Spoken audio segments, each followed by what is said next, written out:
Welcome to Vital by Nature, a place to remember what modern life made you forget, that vitality is your birthright and true healing comes from within.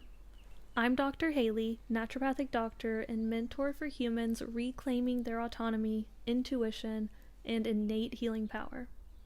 Here, we unravel the myths of modern medicine, decode the ways the artificial world keeps us sick, and reconnect to the timeless wisdom of the earth, the body, and the spirit. Each episode is a call to return, to natural rhythms over man-made schedules, to nourishment over numbing, to sunlight, real food, deep rest in your own inner voice. Because healing isn't something you find, it's something you remember.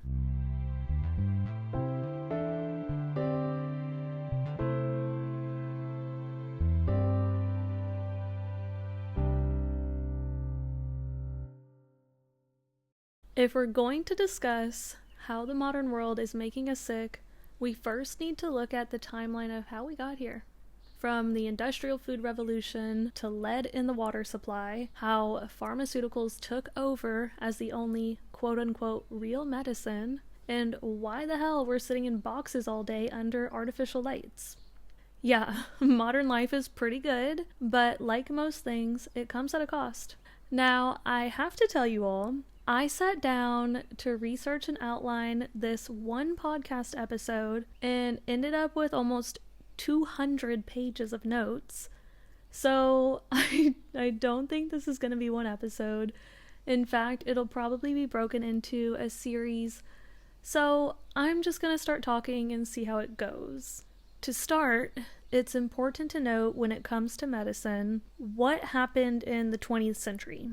We saw new classifications and naming of diseases based on scientific progress, more research, and access to more information faster. There was a massive increase in prevalence in diseases, mostly because we had names for these things, and there was an emergence of modern lifestyle-driven disease, which we hadn't really seen before. So we started being impacted by environmental exposures humans had never experienced before, which added to our disease repertoire. Because of this, there are conditions strongly linked to modern industrial lifestyle, which include, but are not limited to, insulin resistance, metabolic syndrome, nutrient deficiencies despite caloric excess, disordered eating patterns, chronic fatigue syndrome, anxiety disorders, sleep disorders, endocrine disruption, mold illness, heavy metal toxicity, EMF sensitivity, estrogen dominance, subclinical hypothyroidism, adrenal dysfunction, and on and on and on. Our ancestors were not immune to illness, they just lived very different lives than us. Throughout this podcast, I'm going to try to illustrate what life might have been like for them, from their daily routines to how they built their houses and dressed themselves, and how over time all of our daily habits have become exposure points for toxins, and try my best to go over the health impacts of all of this in a grounded, non-scary way. This podcast is meant to be informative and empowering, so some information discussed might be surprising, it might be infuriating, it might be straight up unbelievable. But stick with me, stay grounded, and I promise I will offer you ways to live within the modern world that is more aligned with natural rhythms and how to reduce exposures while still enjoying the perks of 2026. Let's dive in. To start us off, let's talk about farming and agriculture. This is a huge topic. So, in the early 1900s, farming was still largely local, seasonal, and diversified. Animals were raised outdoors, and local butchers were the standard. But in the 1930s and 40s, mechanization started to happen, which looked like tractors replacing horses. We saw synthetic fertilizers come to market after World War II from repurposed explosives, and farms began scaling monocrops. But wait, did I just say repurposed explosives? Yes, I did. World War II produced massive amounts of explosives for the war effort, especially ammonium nitrate. Ammonium nitrate is a highly reactive compound used in bombs and artillery shells. So after the war ended, governments and industries faced huge stockpiles of leftover explosives and didn't know what to do with them.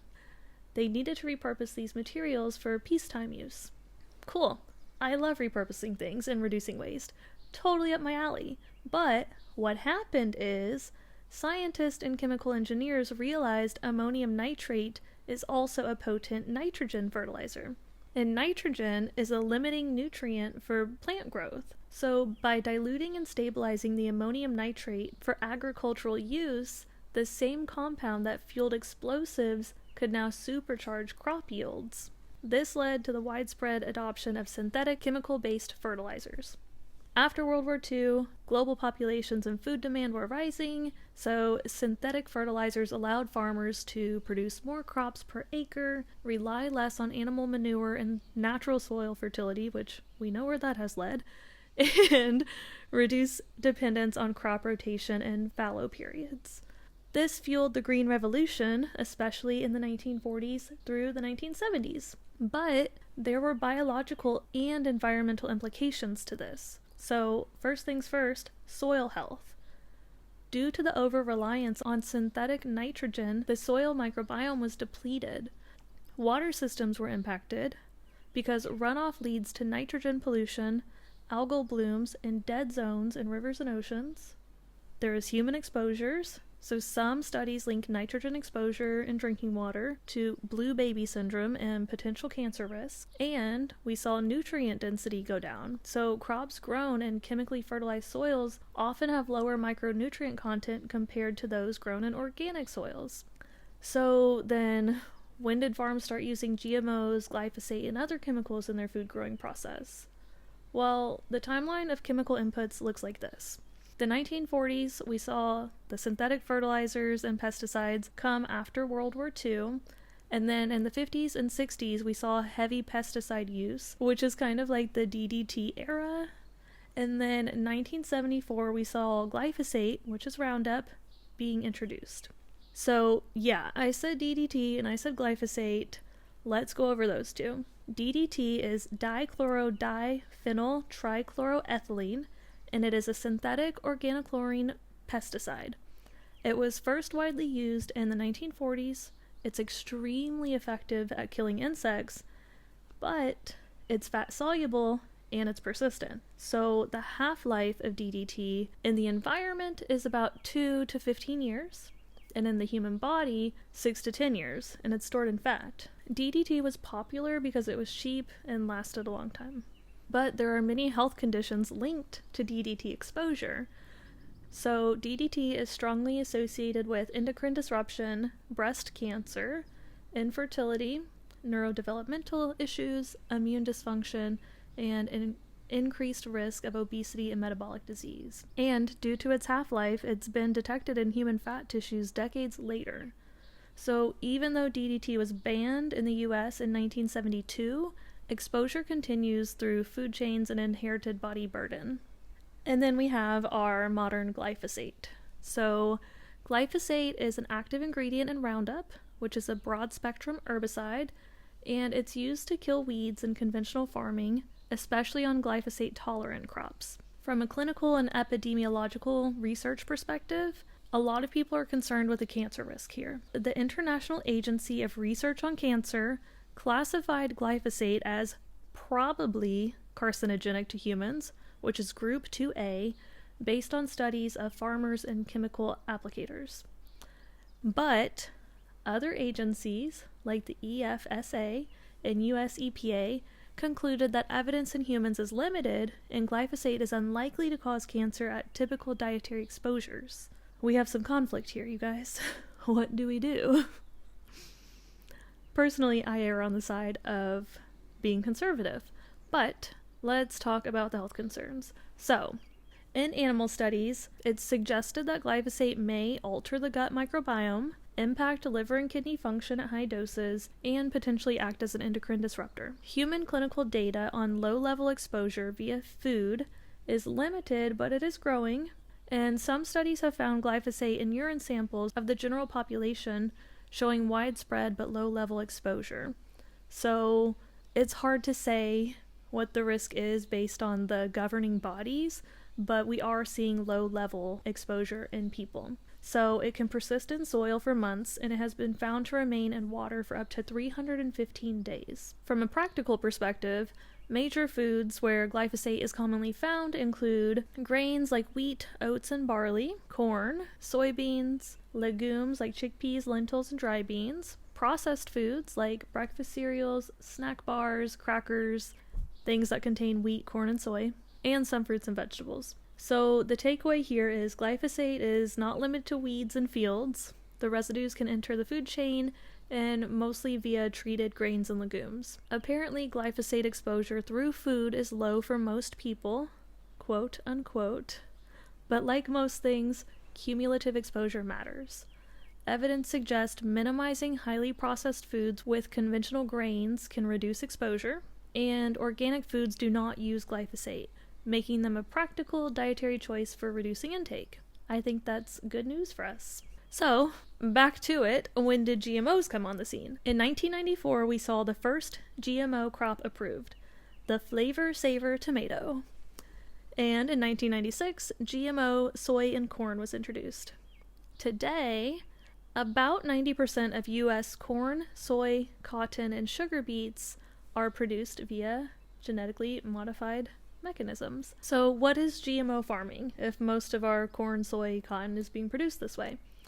GMO is genetically modified organisms, and it involves altering a plant's DNA in a lab to express specific traits that wouldn't occur naturally, or it would take many generations of selective breeding to get there.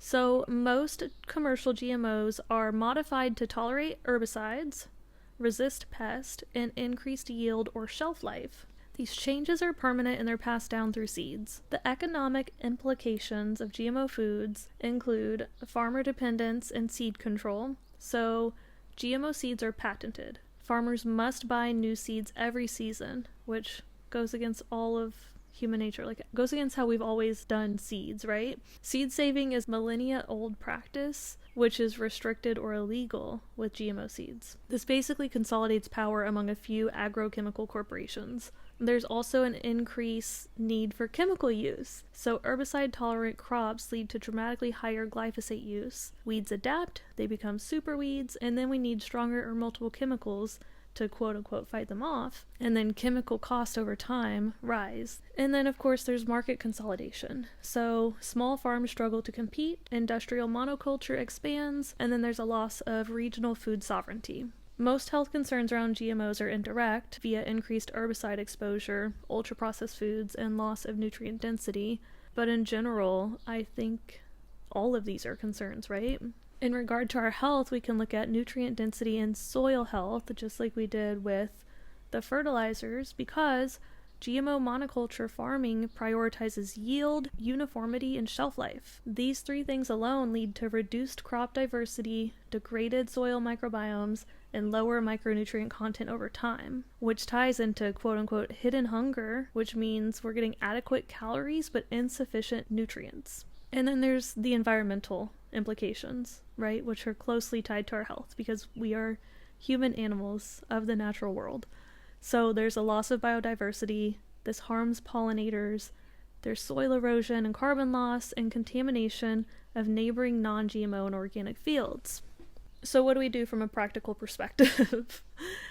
Basically, prioritize whole foods over processed foods, choose organic whenever possible, shop local and shop from regenerative farms, meet your local farmers, talk to them, ask them about their farming practices, and then focus on diet quality, not perfection. Through all of this, food became a chemical system, not a biological one. It was all about how much and how fast can we grow it. So, back to our timeline. I will never forget the moment I watched the documentary Food Inc. If you've seen this movie, you probably feel the same way or like have the same memory, but seeing all of the chickens in the like barn or the warehouse, whatever it was like a huge warehouse with like billions of chickens loaded in there. It was horrifying. There were so many chickens and it was just so unnatural. That movie changed me. It was, oh my gosh, it was so It was so eye-opening, and that's what documentaries do, right? They're meant to shift your perspective. But for me, Food Inc. was definitely one of those moments that I couldn't turn back and I couldn't unlearn what I had seen. And around the same time, I was getting really into like the paleo diet, Whole30 diet, and I read the book Wheat Belly, which talks about how wheat has been genetically modified. And I was just like, oh no, here we go. I'm not into any of this, right? Like, hard line in the sand. And I'm grateful for these moments because, 15 years later, probably 15 years later, we'll say 15.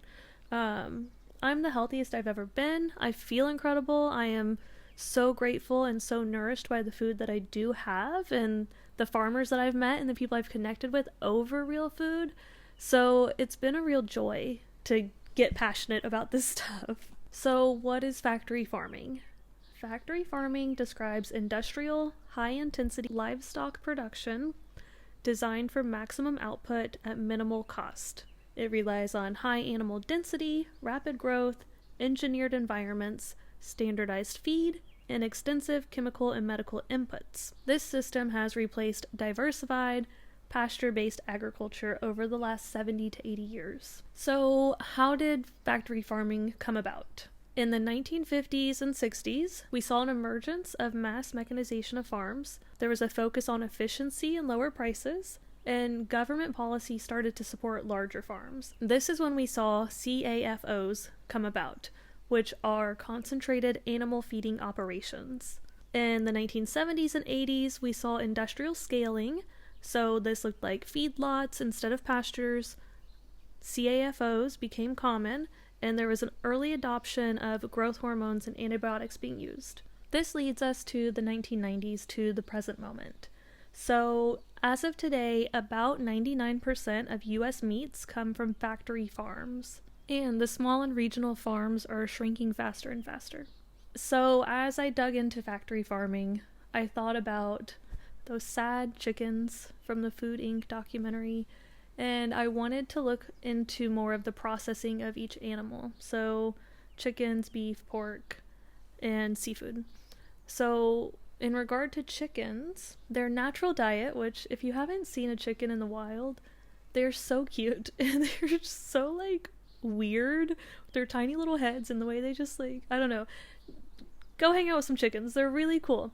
But their natural diet includes seeds, insects, worms, and vegetation. They have a highly diverse nutrient intake, and foraging is their constant thing throughout the day. They just walk around all day eating. And what happens in factory systems is birds are housed in large barns. There's a high density of them per shed, so thousands per shed. I know earlier I said millions because that's what it felt like, but it's probably thousands per shed. They control the lighting to accelerate growth and sleep cycles, and they control the temperature and the ventilation. These are engineered chickens, and they're not natural chickens in the sense of, they're all real, but they're being manipulated.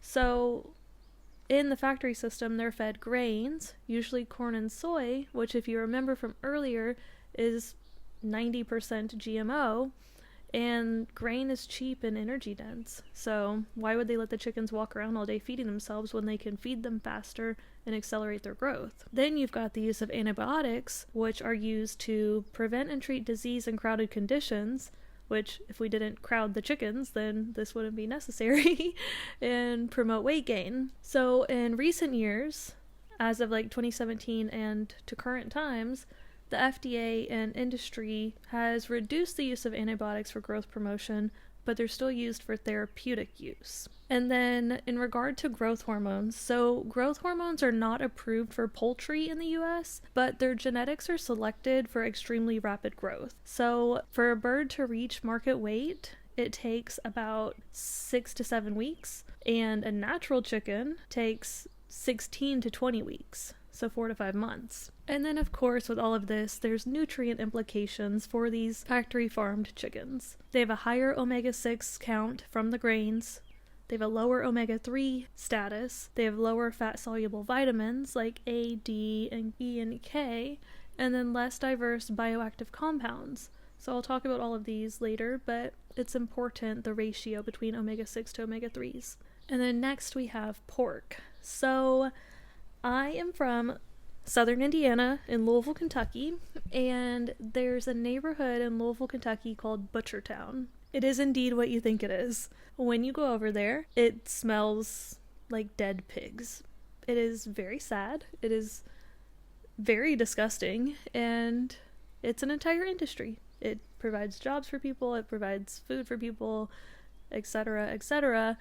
But I remember many times I would be driving to work in Louisville and I would be like stuck in traffic, and there would be one of the huge semi trucks with like the little holes in the sides full of pigs, and their little noses would be popping out of the holes.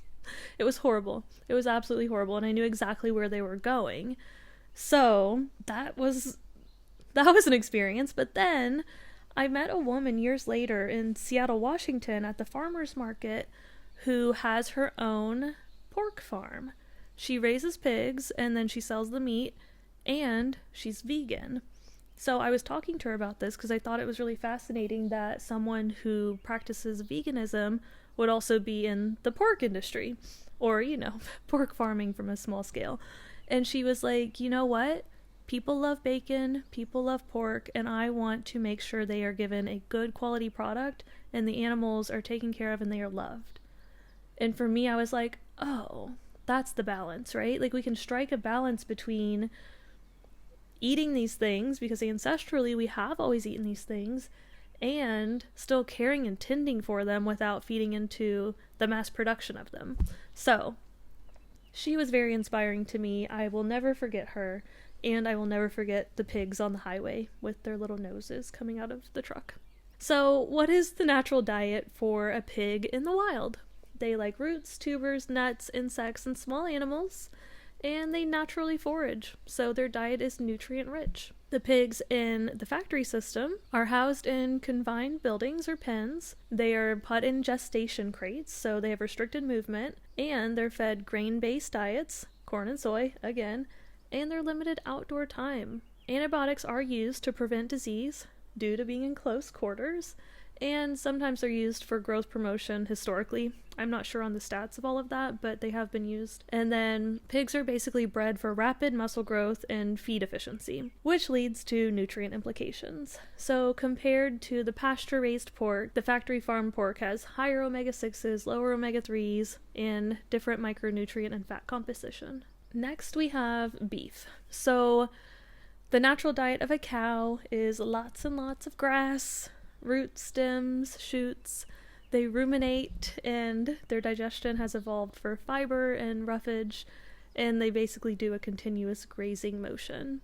I think cows are so cute. This falls into the CAFO system, which is like the factory farming system, and typically they allow cows to go outside for a little bit, and then they do feedlot finishing, where they're fed a high grain diet of corn and soy, and it's designed to rapidly fatten up the animals. As we know, grains are calorie dense, they're cheap, they're predictable, and they lead to marbling, which is a market preference. Like the other animals, antibiotics are used for disease control, they promote growth historically, and due to consumer pressure, this has been reduced a lot, but it still occurs. And we see the same nutrient changes here too, where there's a higher level of omega-6 compared to omega-3, there's lower antioxidants and different fat deposition patterns in these cows. So, that's how these animals are raised. How are they processed? Chickens are basically air chilled or dunked in chlorine. So, the bird's dunked in chlorinated water. It's used to reduce bacterial load, and this is a processing sanitation method, not a cooking safety thing, but it's very common in large producers. Air chilled is when the birds are cooled in cold air tunnels and less water is absorbed, and then there's better flavor retention and fewer chemical rinses. Personally, I would go for air-chilled chicken whenever possible. It should be labeled on the package. And for beef and pork, some additives that might be included in the process include phosphates, flavor enhancers, and nitrates in cured meats. And these basically lead to the products being shelf-stable and having like a uniform look in the supply chain, but I try to avoid these. So let's talk about the nutrient effects then. So factory farm meats lead to the higher omega-6, lower omega-3 ratio, like we talked about. There's reduced soluble vitamins, lower antioxidants, and there are differences in bioactive peptides and micronutrients in the factory farmed animals. So what impact specifically has this had on American health? That's the question. The first thing is antibiotic resistance. Widespread antibiotic use in animals correlates with resistant bacteria in humans, reduced effectiveness of antibiotics clinically, and the WHO and CDC label antibiotic resistance as a major public health threat. The second impact we see is inflammation, so that high omega-6 ratio contributes to modern dietary omega imbalance. And then we see chronic disease patterns, especially with ultra-processed meats. This can look like cardiovascular disease, certain cancers, and metabolic conditions. Then there's the environmental exposures. So factory farms contribute to air pollution, water pollution, and ammonia and particulate matter exposure. All of these have documented effects on respiratory health, especially in rural and low-income regions. So, what happens to the rest of the animal? Well, here's a brief history of organ meat because it's important for us to talk about given the conflicting thoughts about organ meat nowadays, which I think is really interesting. So, way back when, in prehistory, humans were scavenger hunters. Organs were the first parts that we ate, and they were often reserved for elders, pregnant women, and children. The liver, the heart, the kidneys, the brain, the marrow, they were all top-tier prized foods. And then the muscle meat was secondary. So anthropologists consistently find that organ meats were considered the most valuable foods, not scraps like they are today. In the Middle Ages through like the 1800s, organs were still everyday food. We had liver pate, people ate kidneys, sweetbreads, blood sausage. Poor and wealthy people alike consumed organ meat, and nothing was wasted. This wasn't like poverty food, it was essential food. So when and why did people stop eating organ meat? Or stop eating it as much, right? Because people still do nowadays. But in the late 1800s to early 1900s, we started to see a shift in this trend. So several things happened. There was industrial meat processing, which centralized slaughterhouses. Organs spoil faster than muscle meat, and they're harder to transport and store and standardize, so muscle meat became better for a mass market product. Remember, the system favors shelf life, not nutrient density. And then there was a rise in refrigeration in grocery stores, so meat sold in stores was more like clean cuts and wrapped packaged, beautiful meat. And organs are messy and visceral and remind people, honestly, that the animals were once alive. So there was a psychological distancing from slaughter, is what was happening here. And then post-World War II, there was kind of this like abundance mentality and like status associated with meat, where muscle meat was basically related to wealth, success, and being modern. And then organs were very old world, rural, poor, etc. Advertising really pushed for steaks, chicken breast, and ground beef at this time, and eating organs became socially coded as like backward. And there was a loss of culinary knowledge, so with fewer people eating organ meats, less people knew how to prepare them. And when we're not learning these recipes from our elders, they get lost.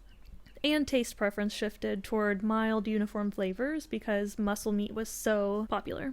And then, of course, there was like the rise of protein equals muscle meat, where nutrition science really focused on protein grams and calories, and the micronutrients started to be overlooked. Organs don't really fit a clean macro narrative, so they got pushed to the wayside.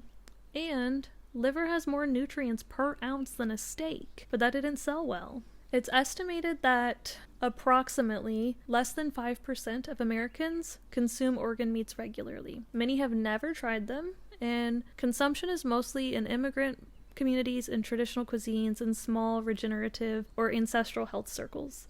So what was once very popular and normal is now kind of like on the edge, very taboo and like not common. It's very fascinating. So, those are the organs, but what are these factory farms doing with the rest of the animal? If they're focusing on muscle meat for human consumption, where's the rest of it going? Organs, bones, skin and hide, blood, feathers, fat? Like, where's it go? What's happening with all this stuff? Well, there's hot dogs, that's for sure. Blood can be dried for blood meal as like fertilizer and used in livestock feed. And there's some industrial applications for animal blood apparently, like in adhesives and coatings and yeah, I don't know. I didn't go into that, but that's kind of an aside. Um, Bones are used for broths and sold as marrow bones, but most of them are rendered into like bone meal for fertilizer, crushed and incorporated into animal feed, and then used for like gelatin and glue and pet treats. Animal fat can be trimmed and rendered into lard, tallow, and shortening. It's used in processed foods like chips and baked goods, and industrial uses like candles and soap and cosmetics and biodiesel. The hide is sold as leather for shoes, belts, jackets, and furniture, and then the low-quality hides is ground into gelatin and made into industrial products like adhesives and glues. And pig skin is also like a snack and put in collagen supplements. Feathers can be used for like insulation, pillows, fertilizers, sometimes added to animal feed. Pig hair can be used for brushes and textiles, and hair and bristles of other animals are basically used for other industrial stuff. So yeah, why does this matter? It creates a huge waste-to-product industry worth billions of dollars annually that I don't think a lot of people think about. So the more animals produced, the more waste we can turn into product and then sell to more people. And it raises questions about quality, health, and the environmental impact. So what about fish?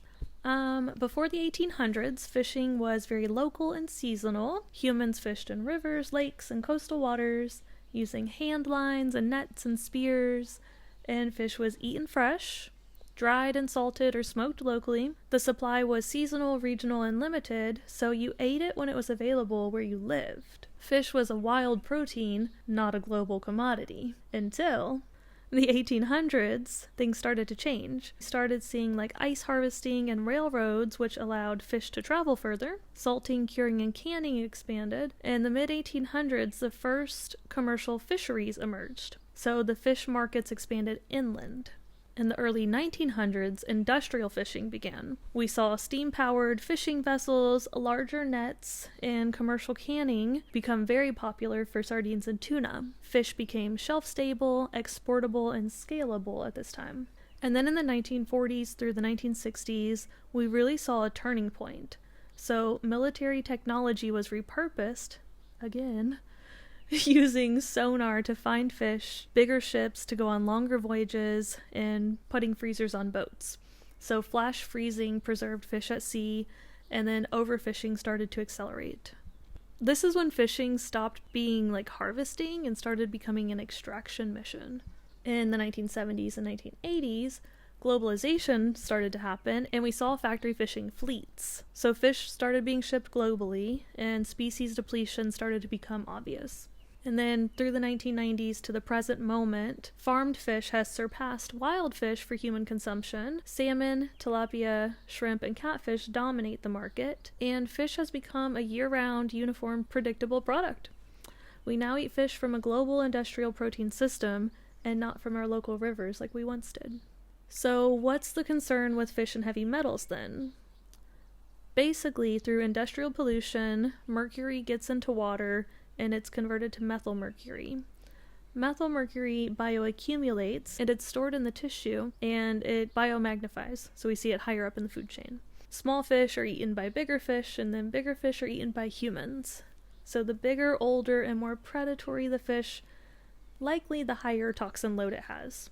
The main contaminants in fish are mercury, PCBs, dioxins, PFAs, and microplastics. And the health implications, in case you don't know, of heavy metals are mercury exposure is associated with neurodevelopmental issues, cognitive and memory impairment, mood changes, cardiovascular risk, and thyroid disruption. So risk is dose plus frequency plus life stage, right?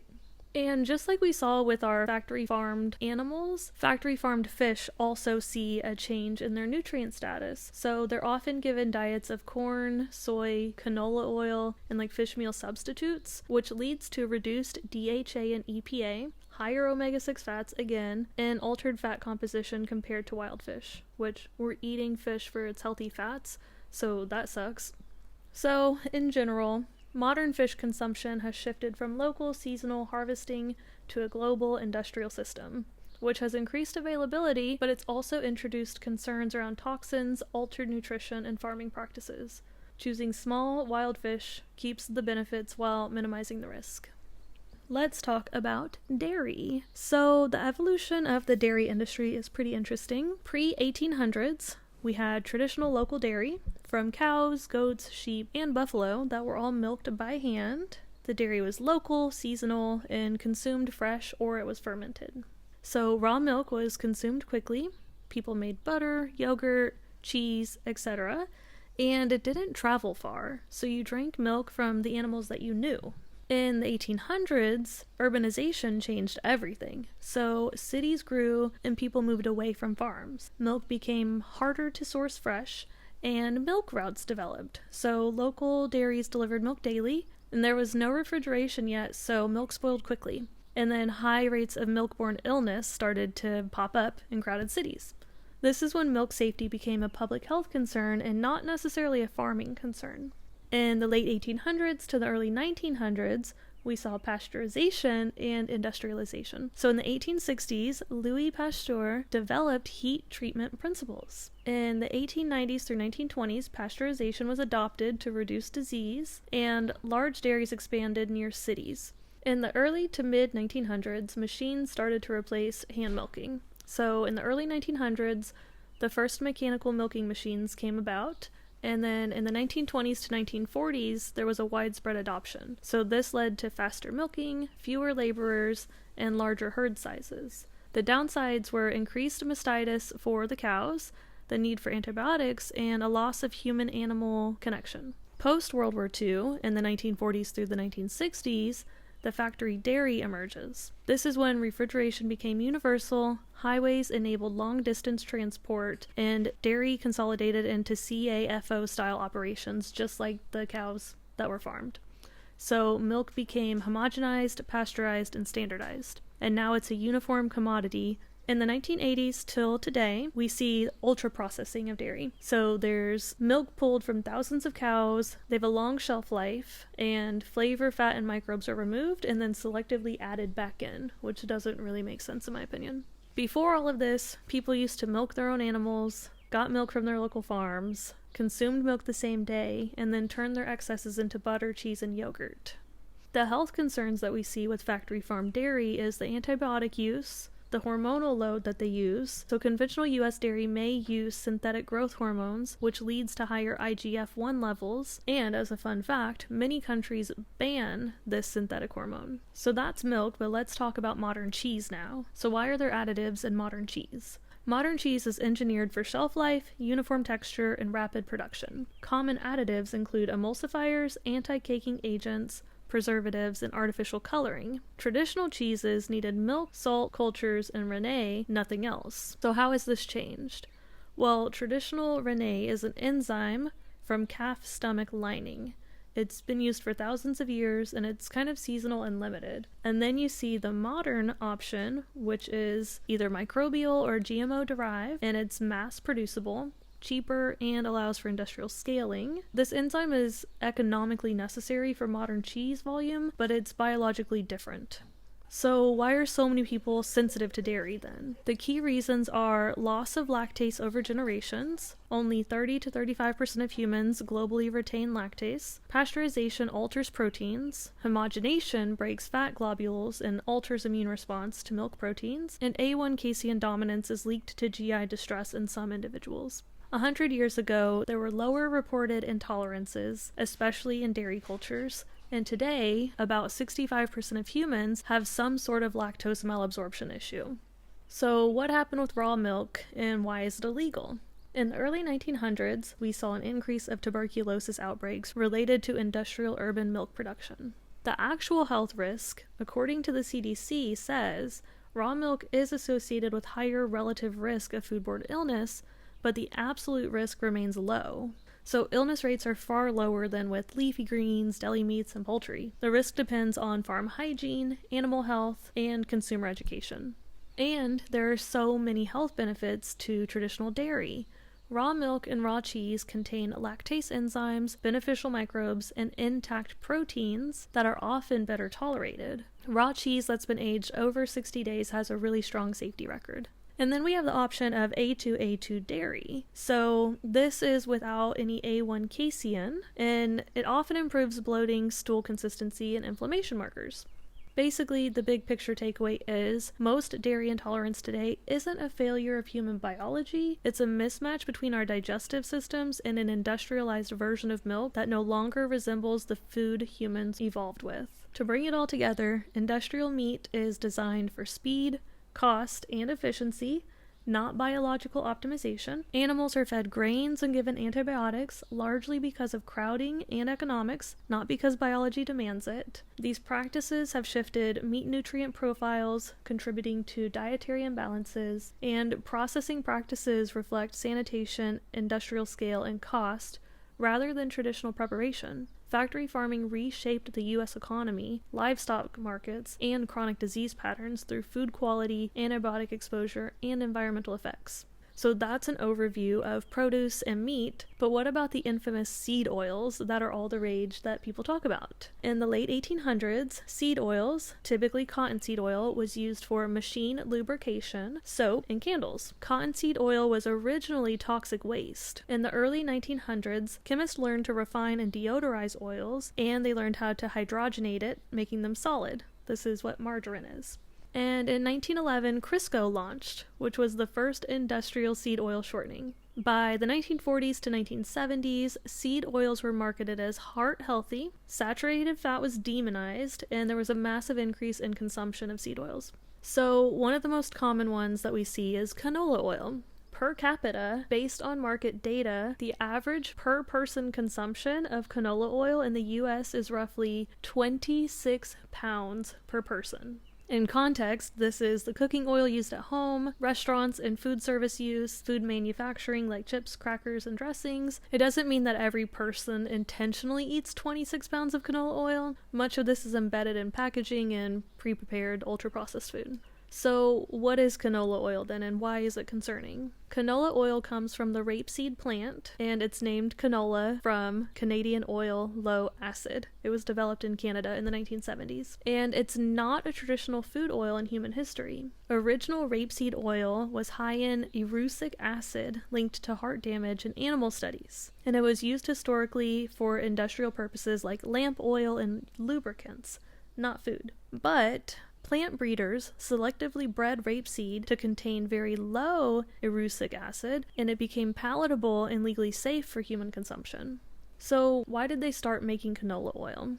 There was an industrial and agricultural reason for this. Rapeseed grows well in cold climates, it has a high yield per acre, it fits well into large-scale monoculture farming, and it's cheap to produce. And there was like a post-war fat panic, so saturated fat was blamed for heart disease in the mid-20th century, and governments and institutions pushed polyunsaturated vegetable oils, and canola oil was marketed as heart healthy. It has a long shelf life, and it's made it ideal for packaged foods, frying, restaurant use, and low saturated fat labeling. You'll also find it in salad dressings, baked goods, and unfortunately, like healthy products, which is a big red flag for me. Because the health concerns, while they are nuanced, they are important. So the fatty acid profile of canola oil is a high omega-6 with a little bit of omega-3s, but they're fragile and often damaged during processing. There's an oxidation concern, so canola oil is highly prone to oxidation when heated, and oxidated oils contribute to inflammation. Canola oil isn't acutely toxic, but it is highly processed. It replaces the traditional fats that humans evolved with, and it contributes to the omega-6 imbalance. So I've mentioned omega-6s and omega-3s a lot. Let's talk about it. So the estimated US ratio that people have in their systems is 15 to 1 omega-6 to omega-3s. Some estimates range from 10 to 25 to 1. And ancestrally, that ratio should be 1 to 3 to 1. So like a 1-to-1 ratio or a 3-to-1 ratio of 6 to 3s. This shift happened rapidly in the last 100 years, largely due to industrial seed oils, ultra-processed foods, and a reduced intake in omega-3 rich foods like fatty fish and wild foods. This ratio matters biologically because omega-6 and omega-3 fats are essential, but they compete for the same enzymes. So when we have a lot of omega-6, it leads to pro-inflammation, increased platelet aggregation, heightened immune reactivity, and greater oxidative stress. Omega-3s, on the other hand, are anti-inflammatory and inflammation-resolving. They improve cell membrane fluidity, they are neuroprotective, and they have cardiovascular and metabolic benefits. It's not that omega-6s are bad, it's that the imbalance drives pathology. And it's important to note that you don't only fix this ratio by adding fish oil. It's important to reduce omega-6 sources while improving omega-3 intake and replacing seed oils with traditional fats. Major sources of omega-6s include soybean oil, canola oil, corn oil, sunflower and safflower oil, and processed foods, restaurant foods, and fried foods. The modern diet supplies far more omega-6 fats than our biology evolved for, creating a chronic inflammatory environment that increases risk for heart disease, metabolic issues, mood disorders, and autoimmune conditions, even when calorie intake looks normal. Okay, so now that we know how modern food is produced, let's talk about how we interact with these foods on a daily basis. We used to grow food in our yards, or bought and traded it with neighbors, but now we go to the store. We fill our carts with all sorts of packaged foods while in a haze thinking about 400 other things, and then we get home to a family that says, we don't have anything to eat. So, how did we get here? In the 1870s through the 1890s, we mostly had small grocery stores and general stores. This was full of regional food. In 1916, we saw the first self-service grocery store, Piggly Wiggly. And then in the 1930s through the 1940s, supermarkets expanded, still regionally, but much bigger. And then in 1962, Walmart opened its first store in Arkansas. In the 1960s and 70s, we saw Kroger and Safeway scale nationally, and in the 1980s and 90s, we saw a lot of big box grocery stores and NAT distribution start to dominate. So by the 1980s, most Americans were eating food that was shipped long distances, stored for weeks or months at a time, and grown for shelf life, not nutrient density. So how fast does produce lose nutrients after harvest? In general, once produce is harvested, vitamin C begins degrading within hours. B vitamins degrade within days, polyphenols and antioxidants decline steadily, and freezing and refrigeration does slow this down, but it doesn't stop it. So, for an example, spinach can lose up to 50% of its vitamin C within 7 days. Green beans can lose 30 to 45% of vitamin C in 3 to 5 days, and broccoli rapidly loses antioxidants right when it's harvested. We have that, and we have a shipping problem. Produce is shipped internationally, which means that it's picked unripe, stored for weeks, gassed to ripen, and then it's nutritionally depleted when it arrives. Our modern food system is an evolutionary mismatch. Humans evolved eating seasonal local foods. Dragon fruit in winter in the Midwest might be cool, but it's not biologically normal. Just because it's available does not mean it's appropriate. Which leads me to refrigeration. The refrigerator was a luxury item in the 1930s. In the 1950s, about 80% of US homes had a fridge, and then by the 1960s, they were nearly universal. Same goes for freezers. And the microwave was introduced into homes in the 1970s and became widespread in the 80s and nearly universal by the 1990s. So food storage time massively increased and freshness declined. In the 1920s, Clarence Birdseye invented frozen food. In the 1940s, frozen foods expanded after World War II, and in the 1950s, we saw TV dinners launch. In the 1960s through 70s, processed convenience foods were all the rage, and then the 80s and 90s, we saw ultra-processed foods dominate, and by the 2000s, ready-to-eat food became the norm. So cooking shifted from homes to factories and needed to be ready to eat in less than 60 seconds. All of this food production led to food waste. 30 to 40% of all food in the US is wasted. Grocery stores discard food due to appearance, expiration dates, and overstocking, and millions of tons per year are thrown away. While, at the same time, 1 in 5 children in the US experience food insecurity. Many rely on school meals and vending machines, which are often ultra-processed, and fresh food access is limited in food deserts. So then there's the problem with food deserts, right? These are areas with no access to fresh groceries within walking distance, and they disproportionately affect low-income communities, rural areas, and communities of color. So the industrial food irony here is that hospitals serve processed food, schools serve packaged meals, and vending machines offer sugar and refined carbs. And all of this is normal. We don't have a food shortage, we have a distribution and quality crisis. So, with the onset of all of this food being ready and available and convenient, we also saw an increase in televisions and advertising. So, in 1948, about 1% of homes in the US had a TV. But by the 1960s, about 90% had a TV in their house. And then by the mid 1960s, it was nearly universal. So in the 1950s and 70s, there was an explosion of psychological advertising. Kids were marketed breakfast cereals in the 1950s. There were cartoon mascots and Sunday morning TV, Saturday morning TV, whatever day of the week it was. I didn't exist then. And sugar-coated content increased to drive preference. Women were targeted with ads about thinness, beauty, and domestic perfection. And then in the 1970s and 80s, diet culture intensified, which was like all about weight loss, all about low fat, and all about body shaming, basically. So this was the first generation in history exposed to constant identity-shaping commercial messaging from early childhood. We've got all of these food options, we've got all of these messages telling us what to eat and how to eat it and how fast to go and how much to weigh. And then we got, at the same time, drive-thrus. So in 1921, White Castle opened its first fast food hamburger chain. It was like an early drive-in restaurant with like car hops, and food was designed to be cheap, fast, and uniform. This coincides with mass car ownership, urban sprawl, and industrial food processing. And then in the 1940s and 50s, the drive-thru really took off. So in 1948, McDonald's introduced the speedy service system. Kitchens were redesigned for assembly line efficiency. Limited menus meant faster service, meant lower cost, more money. And in the 1950s, the suburban boom and car culture really fed into this. Families were eating outside of the home more because it was normalized. Drive-thrus emerged to serve commuters and not sit-down diners. In the 1960s and 70s, there was a nationwide explosion where drive-thru windows became the standard. Chains expanded rapidly via franchising, and food was engineered for shelf stability, transport, and consistency. This era marks the decoupling of meals from the home. And in the 1980s and 90s, we really saw a boom in convenience culture. So there were a lot of dual income households happening, less time for cooking, and drive-thrus were positioned as family-friendly, affordable, and time-saving. You could supersize it, you could combo it, you can add a soda, all of the things, right?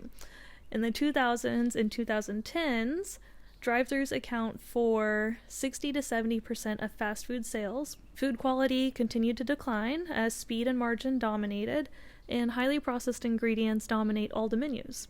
And this goes even further to the 2020s times, where COVID dramatically increased drive-thru reliance as well. So a lot of chains became drive-thru only and added in automation, AI ordering, and like kiosk and stuff.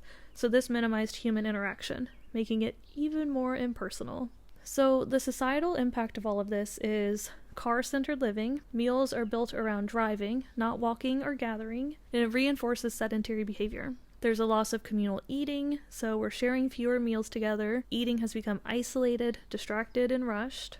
And from an anthropological perspective, shared meals are a key social regulator. We've seen a huge shift in food expectations to being it has to be instant, hot, and available 24/7. Seasonal, local, and slow has become inconvenient, which alters how people perceive hunger. And if it's not obvious already, there are so many health implications to all of this. Drive-thru foods are typically high in refined carbs, high in seed oils, high in sodium, low in fiber, low in micronutrient density, and these patterns contribute to insulin resistance, metabolic syndrome, and chronic inflammation. There's also a proportion distortion, so larger proportions are normalized. There's liquid calories like sodas and shakes, and then satiety signals are being overridden by palatability. People are eating fast, which is reducing digestive signaling. They're eating on the go. There's impaired glucose control and increased total calorie intake. And behaviorally, this has conditioned people to eat fast in a stressed state under time pressure. It's led to emotional eating patterns, and it's made food a convenience, not a nourishment. Drive-thru restaurants were designed to be car-centered, time-compressed, and convenient for people. The problem arises when convenience becomes the default instead of the exception. So to summarize all of this up, I'd say the majority of people are so deeply disconnected from real food. This isn't about shame or judgment. We are products of our environments and our choices. And in less than 3 generations, we changed how food is grown, marketed, prepared, eaten, and stored. Wouldn't you think that has an impact on our health? I will leave you with that, and next time we will talk about water, the water industry, and how it became what it is. Okay, I think that's it. See y'all next time.